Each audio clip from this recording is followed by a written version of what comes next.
नमस्कार, मैं हूं आप सबके साथ अनूप। खबरों की शुरुआत करते हैं और 6 बड़ी खबरों की बात सबसे पहले, जिन पर आज दिन भर हमारी नजर रहेगी और आपको सबसे पहले इन खबरों से जुड़ी अपडेट भी आप तक पहुंचाएंगे। देखिए आपके टीवी स्क्रीन पर, जी हां, जिंदगी की जंग, आर्यन हार गया। जी हां, 3 दिनों से लगातार दौसा के बोरवेल में गिरे आर्यन को बचाने की कोशिश की जा रही थी, लेकिन आर्यन निकला तो जरूर, लेकिन अस्पताल में उसकी मौत हो गई। वहीं जेपीसी पर रार अभी भी बरकरार है। कल बैठक हुई थी और मौलाना अरशद मदनी ने कह दिया कि उन्हें यह बिल मंजूर नहीं है। अगर यह बिल आता है तो मुसलमानों के इबादत गाहों पर खतरा पैदा हो जाएगा। वहीं शीतकालीन सत्र के बारे में भी आपको बताएंगे, जहां शीतकालीन सत्र तो एक है लेकिन बवाल कई हो रहे हैं और आज भी बवाल के आसार हैं। वहीं न्याय का इंतजार अतुल सुभाष का परिवार कर रहा है। इंजीनियर के सुसाइड के बाद कई सवाल खड़े हुए और अब न्याय की आस लिए परिवार जो है न्याय की गुहार लगा रहा है। तो देखिए, दिल्ली में घुसपैठियों पर नकेल की तैयारी है। एलजी के चिट्ठी के बाद अब घुसपैठियों की पहचान की जा रही है। रोहिंग्या जो है उन्हें निकाल बाहर करने की तैयारी चल रही है। तो हिमाचल प्रदेश की सुक्खू सरकार एक बार फिर मुसीबत में है। नई फजीहत सुक्खू सरकार की हुई है। तो बात करते हैं जिंदगी हार चुके आर्यन की। राजस्थान के दौसा में 5 साल के मासूम आर्यन को बोरवेल के गड्ढे से निकालने के लिए जदोजहद चल रही थी। रेस्क्यू ऑपरेशन चलाए जा रहे थे। एनडीआरएफ, एसडीआरएफ की टीमें लगी हुई थी और लगभग 56 घंटों के बाद आर्यन को बाहर निकाला भी जा सका, मगर अस्पताल पहुंचते पहुंचते आर्यन ने दम तोड़ दिया था। यह कोई पहला मामला नहीं जब इस तरह की घटनाएं सामने आई हो। बोरवेल के गड्ढे में बच्चे गिरे हो और उन्हें निकालने के लिए घंटों रेस्क्यू ऑपरेशन चलाया गया हो, लेकिन उसके बाद भी इससे सबक आज तक किसी ने नहीं लिया। देखिए रिपोर्ट।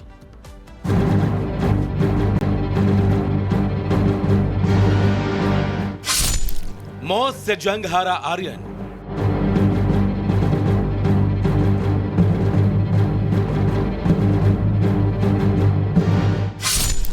छप्पन घंटे चला रेस्क्यू ऑपरेशन।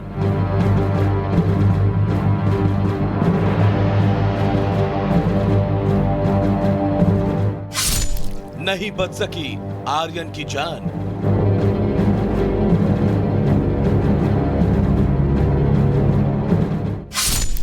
दौसा के हर घर में कोहराम।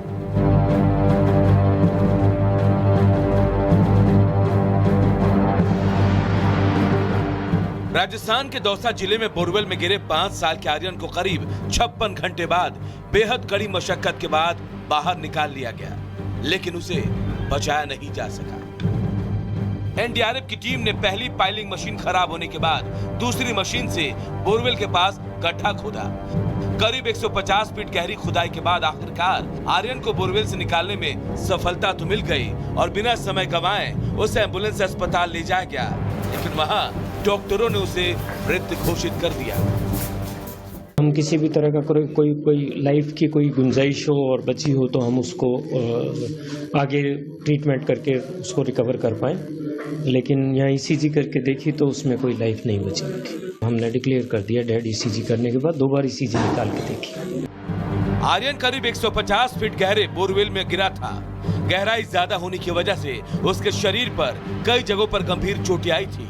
ये चोटें इतनी गहरी थी कि उसकी जिंदगी की जंग पर भारी पड़ गई।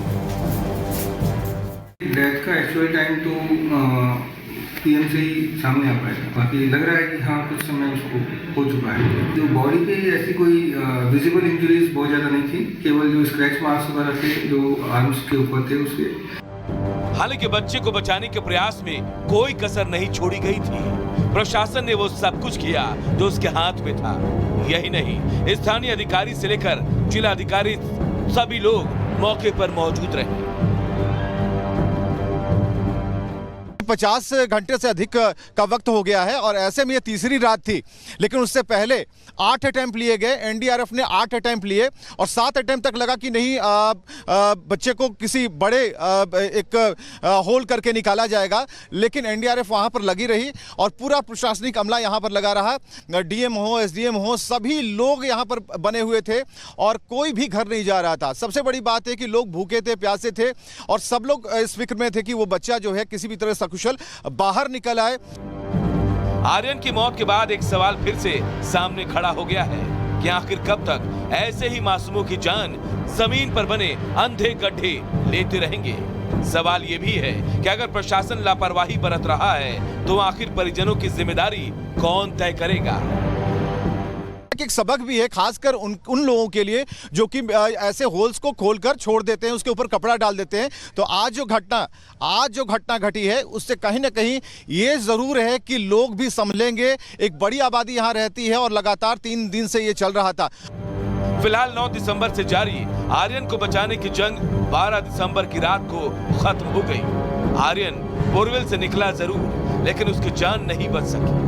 एक 5 साल के मासूम की मौत अपने पीछे 500 सवाल छोड़ गई, जिसका जवाब हमसे, आपसे और उस जिम्मेदार व्यवस्था से आर्यन पूछता रहेगा। Bureau report, Republic Bharat.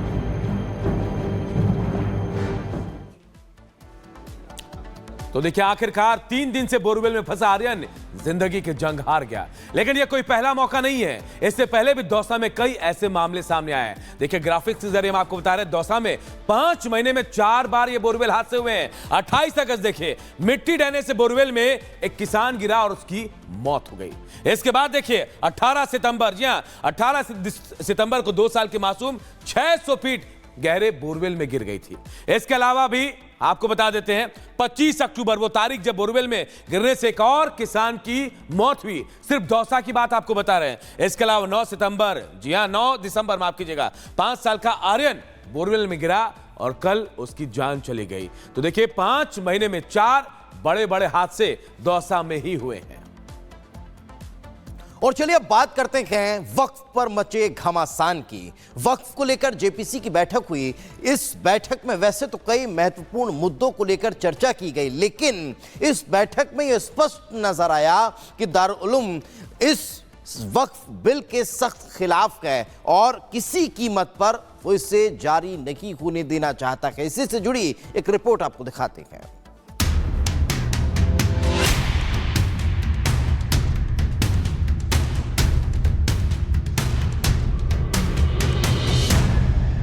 वक्फ पर जेपीसी का मैदान तैयार, पर तकरार अब भी बरकरार। वक्फ बिल संसद में पेश होने के बाद से ही जेपीसी की टेबल पर लंबित पड़ा है। एक के बाद एक बैठकें हो रही हैं, लेकिन अब तक सभी दल एक मत नहीं हो पाए। वक्फ बिल संशोधन को लेकर बनी जेपीसी की बैठक हुई। बैठक में दारुल उलूम देवबंद का प्रतिनिधिमंडल भी शामिल हुआ। प्रतिनिधिमंडल ने वक्फ बिल को खारिज कर दिया। मीटिंग में मौलाना अरशद मदनी ने करीब 2 घंटे तक अपनी बात रखी। मौलाना अरशद मदनी ने इस दौरान कहा कि अगर ये संशोधन आए तो मुसलमानों की इबादतगाहें महफूज नहीं रह जाएंगी। साथ ही अरशद मदनी ने कहा कि मुल्क में इतनी पुरानी मस्जिदें और इबादतगाहें हैं जिनका अब कई सौ बरस बाद ये बताना मुश्किल है कि इनके वाकिफ कौन है। इस संशोधन में कई बड़ी खामियां हैं जिसको लाने के पीछे की नीयत ठीक नहीं है। हालांकि जेपीसी के अध्यक्ष जगदंबिका पाल का कहना है कि उन्होंने दारुल उलूम देवबंद की ओर से दिए गए सुझावों को नोट किया है। कमेटी में दारुल उलूम देवबंद आया और उसको हम लोगों ने जेपीसी में इसलिए बुलाया था कि एक देवबंद का जो दारुल उलूम है वो करीब 150 साल पुराना है और जो प्रपोज अमेंडमेंट बिल है उस प्रपोज अमेंडमेंट बिल पे हमने सोचा कि देवबंद के तरफ से भी मौलाना असद मंदी साहब उनके हमें प्रपोज अमेंडमेंट्स पे हमने उनके व्यूज लिए हैं, उनके सजेशन लिए, उन्होंने लिख के भी दिया, उन्होंने एक्सप्लेन भी किया है, उस पर जेपीसी गौर करेगी। संसद में पेश हुए विधेयक में वक्फ अधिनियम 1995 का नाम बदलकर एकीकृत वक्फ प्रबंधन, सशक्तिकरण, दक्षता और विकास अधिनियम 1995 करने का भी प्रावधान है। विधेयक बोर्ड की शक्तियों से संबंधित मौजूदा कानून की धारा 40 को हटाने का प्रावधान है। यह धारा कोई संपत्ति वक्फ संपत्ति है या नहीं, ये तय करती है। यह संशोधन विधेयक केंद्रीय वक्फ परिषद और राज्य वक्फ बोर्ड की व्यापक आधार वाली संरचना प्रदान करता है। ऐसे निकायों में मुस्लिम महिलाओं तथा गैर मुसलमानों का प्रतिनिधित्व सुनिश्चित करता है। सरकार ने वक्फ बोर्ड को नियंत्रित करने वाले कानून में संशोधन से संबंधित विधेयक 8 अगस्त को लोकसभा में पेश किया था, जिसे सत्ता पक्ष और विपक्ष के बीच तीखी नोकझोंक और